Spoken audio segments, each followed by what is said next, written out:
ចាឥឡូវទាំងជំហានរបស់យើងធ្វើការរំដួលបានចាក់ហើយឥឡូវដល់វគ្គយើងចាក់បកលបជិះស៊ីយ៉ូ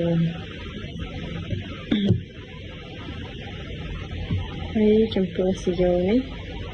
បងប្អូនត្រូវជ្រើសរើសយកស៊ីយ៉ូណាដែលមានទំហំតូចហើយទន់ព្រោះពេលយើងចាក់បកលបហើយយើងយកមកជាប់ជាមួយកាបូបទៅឃើញស្អាតទេយើងយកទៅខ្សែធំហើយក្រាស់ពេលយើងជាប់កាបូបអត់ស្អាតទេហើយយើងចាប់ដើមចាក់មួយគ្នាហើយចំពោះពណ៌ចាក់ពណ៌រងនេះខ្ញុំជ្រើសយកពណ៌បៃតងចាស់ព្រោះមកការរំដួលស្លឹកពណ៌បៃតងចាស់តែអញ្ចឹងខ្ញុំយកពណ៌បៃតងចាស់យកមកធ្វើជាស៊ុំខាងចា៎ហើយ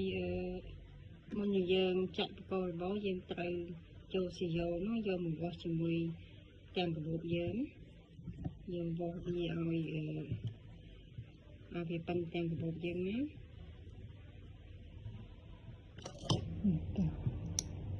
ច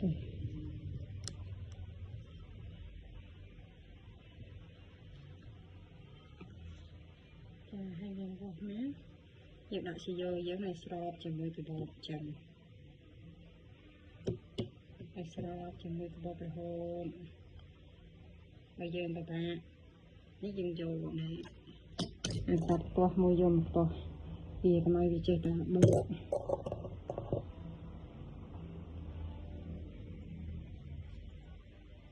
ស្រាវាចឹងរហូតដល់តែវាជុំហើយទៅពេលដល់មកកន្លែងតំណវាចេះតែពេលនៅមុខវាយើងកាត់យកកត្រៃមកយើងកាត់អាស៊ីយ៉ូនេះកាត់ចូលខាងនេះយើងកាត់មុខវាតិចណា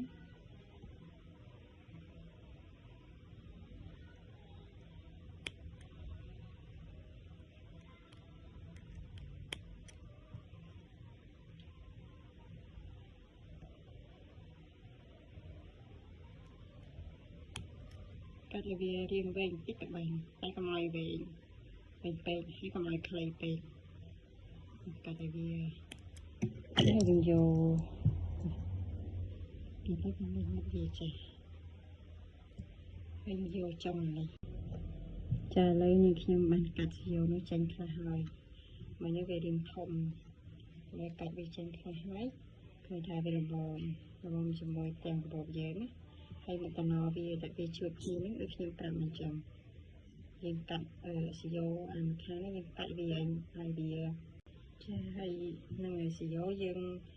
វាស់ចឹងយើងវាស់តាមទំហំកាបូបរបស់យើងណាយើងយកស៊ីយ៉ូមកវាស់ចឹងណាដើម្បីឲ្យប៉ិនទំហំកាបូបរបស់យើងហើយនេះគឺមុខជួបគ្នានេះបងប្អូនយកកត្រៃកាត់ស៊ីយ៉ូមកខាងស៊ីយ៉ូមកខាងនេះយើងកាត់វាឲ្យវាហាមចេះណាយើងកាត់ឲ្យយើងវិញតិចមកបើយើងស្រួលសោកម្ខាងទៀតហ្នឹងឲ្យវាចូលគ្នាពេលយើងកាត់ចឹងហើយវាទៅហាយចេញគ្នាចាហើយយកអានេះយកមកសោកចូលក្នុងនេះសោកឲ្យវិញតិចឲ្យវាអត់ដូរយើងដាក់ខ្លីពេកវាអាចដូរនេះបែបនេះចាបែបហ្នឹងហើយយើងសេរីស៊ីយ៉ូនោះអាចត្រូវជាមួយនឹងទំហំកាបូបយើងណាបើសិនជាវាធូរគឺថាស៊ីយ៉ូនោះវាវែងជាងកាបូបពេកយើងបញ្ចូលយើងកាត់នឹងស៊ីយ៉ូនោះចេញខ្លះហើយទំហំស៊ីយ៉ូនេះវាវែងតិចជួយយើងកាត់វាចេញខ្លះកាត់ស៊ីយ៉ូនេះចេញខ្លះចាហើយយើងធ្វើថាស៊ីយ៉ូយើងនោះប៉ិនកាបូបហើយទៅពេលអញ្ចឹងឥឡូវយើងចាប់ដើមចាក់បកលរបស់ចូលវិញស៊ីយ៉ូហើយចំពោះបកលរបស់នេះយើងចង់ប្រើពណ៌អីក៏បានតែយើងស្រឡាញ់ចំពោះកាបូបនេះខ្ញុំចាក់មកការរំដួលទៅអញ្ចឹងខ្ញុំចូលយកពណ៌បៃតងចាស់នេះយកមកចាក់បកលរបស់ចូលវិញស៊ីយ៉ូ ហើយដំបងយើងត្រូវបត់របស់យើងជាពីរចេះមកជាពីរបត់នឹងមកហើយយើងចាប់ផ្ដើមយកសាយោយកដាក់លើអំបោះយើងចាដាក់បែបនេះដាក់លើរបស់យើងណាហើយយើងចាប់ផ្ដើមចាក់ពីកន្លែងមុខតំណវានឹងមកមុខតំណសាយោចាក់បែបនេះ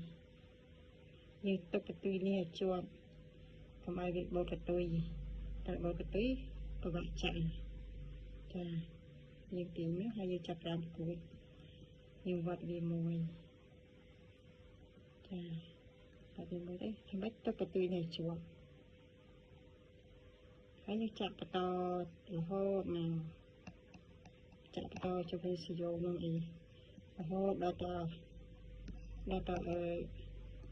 ពេញសាយោនឹងមកណាចា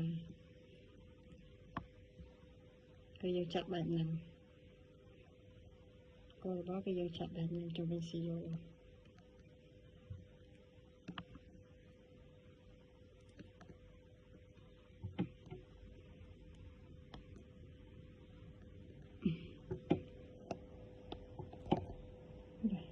បូត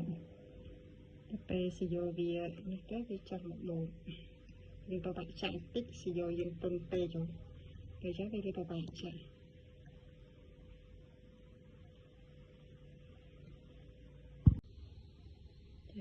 យើងបន្តចាក់រហូតដល់តែពេញសាយោរបស់យើង